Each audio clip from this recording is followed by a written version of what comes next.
When people hear spiritual markings, they imagine symbols or scars that only true psychics or dreamers can see. But markings are more than that. They're patterns. The way a person speaks, moves, reacts, even the things that keep happening around them, and the energy that they tend to bring in a room. Those are all markings too. You don't need to see the spiritual realm to recognize energy.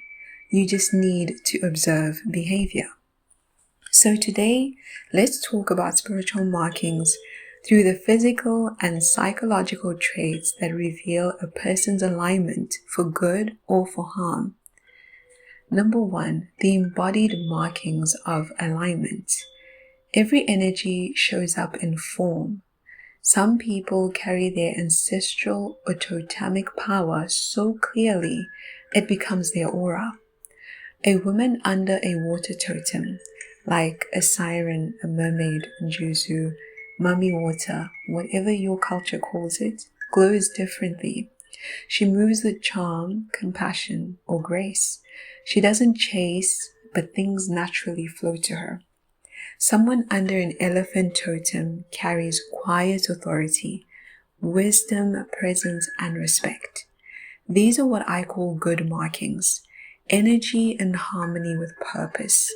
Even science notices this. Psychology calls it personality archetypes, charisma, or emotional intelligence. Spiritual systems just read the same traits through the language of energy. Number 2, the markings of manipulators. Then there are people whose energy twists toward control. They might feed you sweet words, play helpless, or suddenly become the victim every time you assert yourself. They calculate affection. They mirror your emotions to create dependence. Psychology calls this Machiavellianism, high strategy, low empathy. Spiritually, it's the signature of someone using power for distortion. In the spirit realm, think glamour magic, mind binding, emotional feeding. They carry a specific marking, a cold focus behind the charm, eyes that measure, not meet. Number 3, the markings of stealers and swappers. Then you have the destiny borrowers, people who want your story, your luck, your essence, your gifts, your destiny. They imitate your tone, borrow your words, and mirror your goals. You'll notice they're obsessed with proximity. They want your things, your routines, and even your pain, because they think standing in your energy will rewrite their own script. Science might call it identity envy or narcissistic mirroring, but spiritually, it's a theft of vibration. The marking, chronic comparison. They praise you and resent you in the same breath. Number 4, the markings of the destroyers. Finally, they are the bringers of unrest. They don't want your life. They just can't stand harmony. Wherever they go, peace withers. Projects stall, joy leaks, confusion spreads. They gossip, provoke, then act innocent when things explode.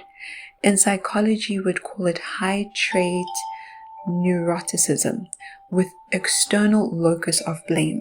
Spiritually, it's chaotic energy, entities of decay working through open wounds.